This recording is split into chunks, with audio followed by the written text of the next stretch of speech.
everybody, welcome to the basic drawing class. I apologize if you hear any noises. My dog's drinking water in the background. There's kids running around. Everyone's home. So I'm glad you came to join me. We're going to go over basic drawing skills without art supplies. And the reason why I picked without art supplies is because we're all stuck at home. We're not supposed to be going out buying other things. And I wanted to make sure I could pick something that everybody could do with your stuff they already have at home. So all I have here is a basic school pencil. Okay, there we go. A basic school pencil, that's all you need. And this is just simple computer paper. Hello, Mandy, how are you?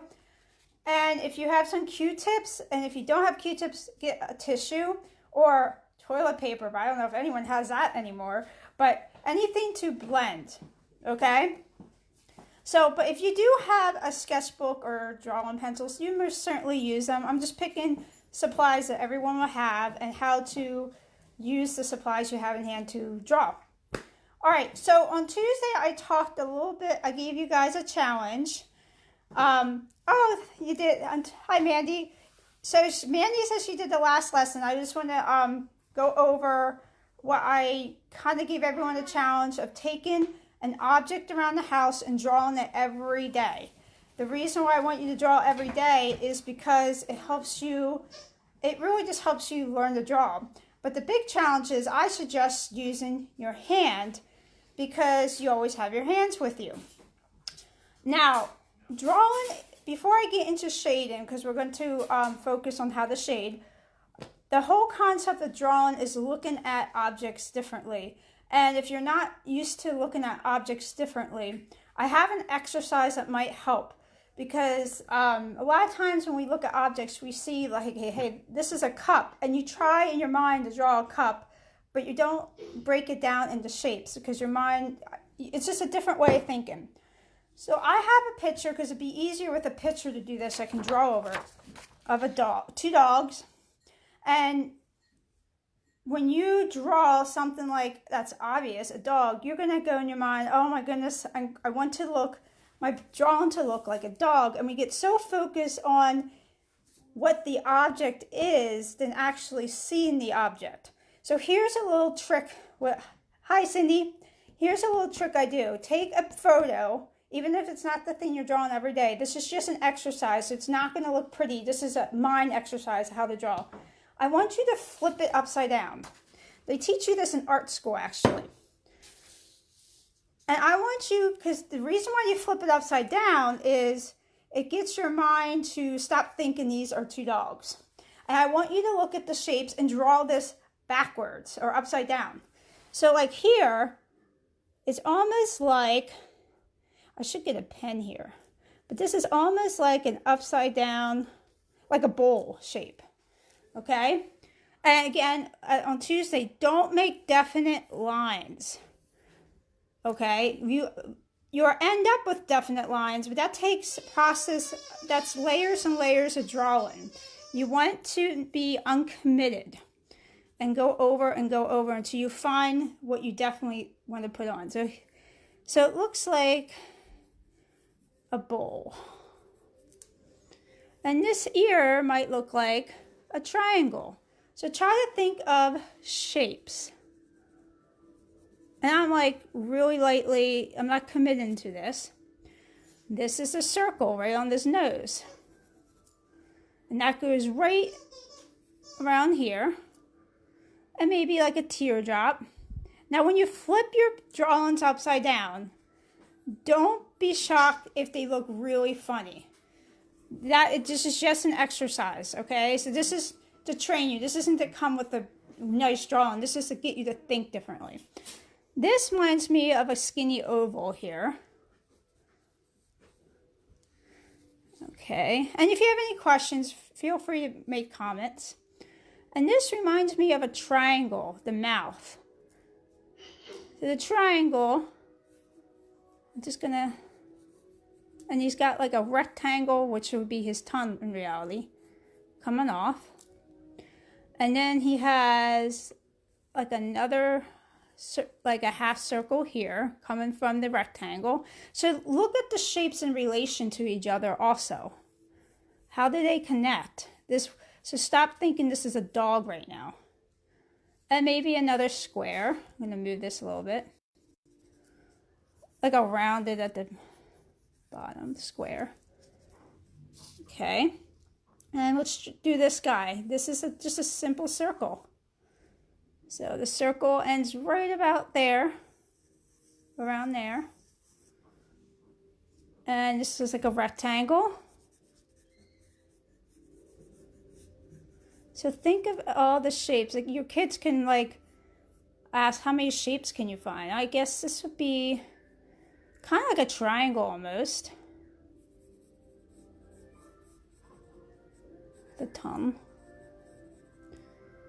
And more triangles. And it's going to look, again, robotic. When you do this, you're going to start with the shapes that you find, and then you're going to connect it and fine-tune it, and then put definite committed lines. You don't want committed lines at first. And this is hard because it goes off. But this is like a half circle, so let's go down. And then we can just connect it with like and another teardrop here. Now it's going to look weird. And I could work on it more.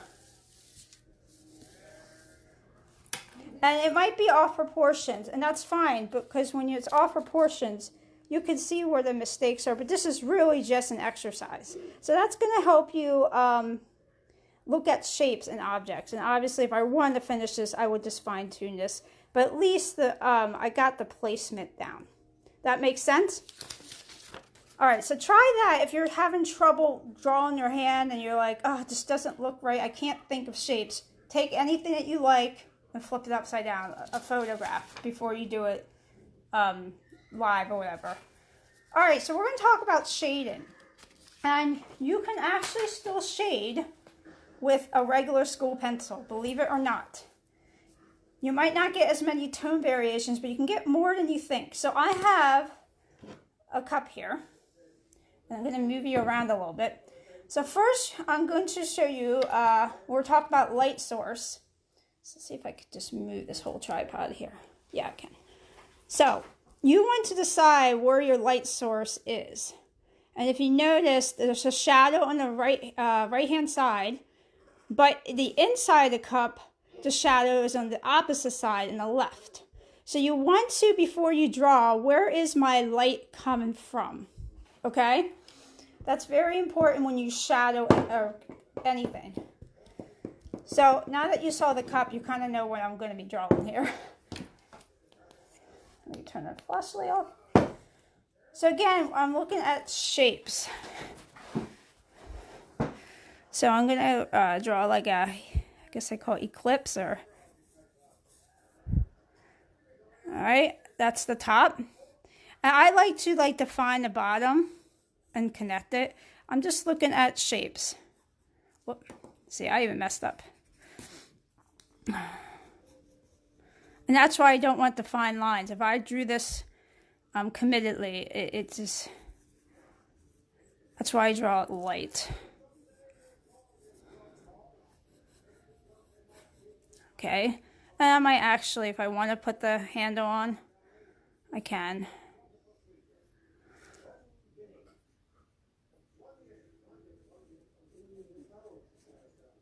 Just something simple. You can leave the handle off if you want. I really want to focus on the shadowing.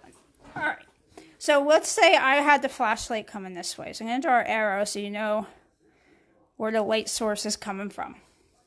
So your shadow is going to be here and right here in the inside.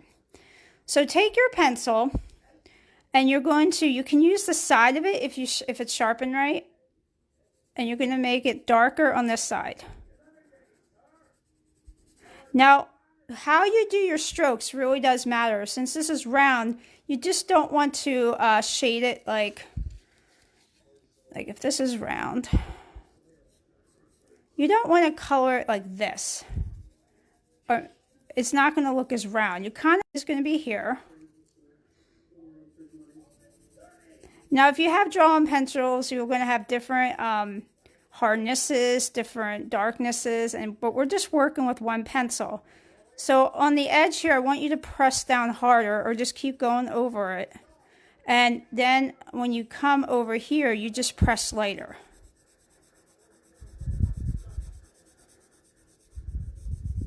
If you don't want to do the side pencil, you can certainly still do this.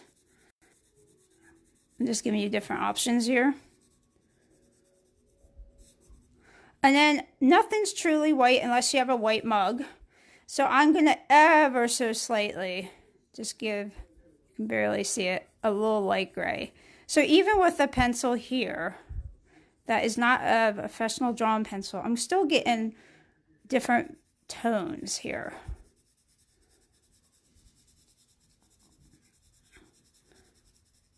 And the inside, this is be the darker area. I'm almost doing the same thing in the inside as here, but the opposite way. And you might want to even go a little round with your strokes. I'm going to leave the lip a little, because I'm going to leave a little bit uncolored to get some highlights on the lip of the cup here, but now this still looks a little crude. I'm going to give you a little tip here, or skill, that will make even a school pencil look impressive. Let me get a little darker here. Now, if you have a Q-tip, grab a Q-tip.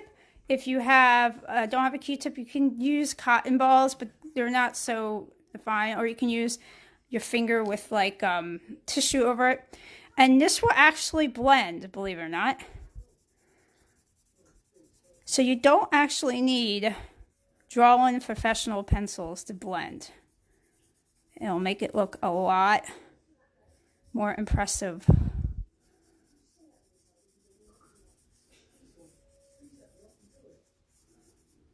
Do the same, and you can switch because you don't want to smear it.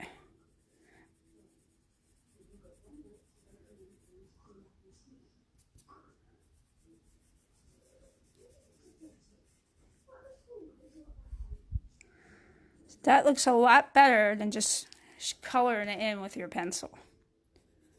And you might want to define the side and make it darker. Okay, so, and I like to go around the lip and kind of highlight it.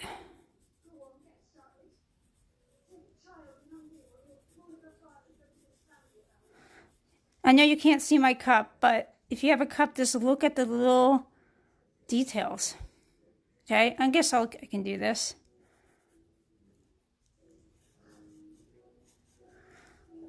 So it's almost like darker here with highlights in the handle here.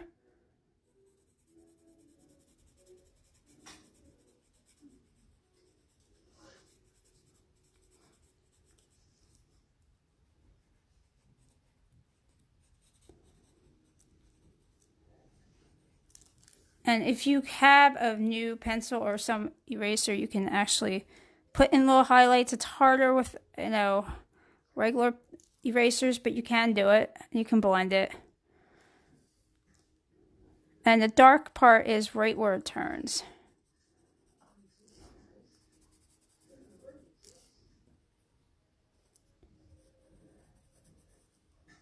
But you can blend that as well if you want. Okay, now the shadow on the bottom be like right here, and it will be generally a little lighter than the darkest part of your shadow on your object, depending on what your object actually is, but generally the shadow will be a little lighter.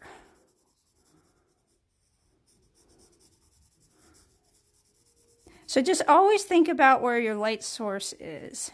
And sometimes it's nice to get like a flashlight or a shop light or something that can make it really obvious if you're not used to looking where the light hits. Or maybe a really sunny day with strong shadows. And underneath the cup here, I do want to make it a little darker. But as I come out, this main shadow isn't going to be as dark.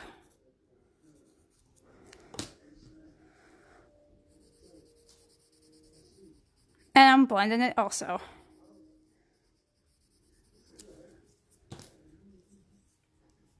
You can even mess around if you have different types of school pencils, because I know all school pencils they're not all the same quality, they're not all the same darkness. If you have different variety, you can just mess around with it, even if you don't have, drawing pencils.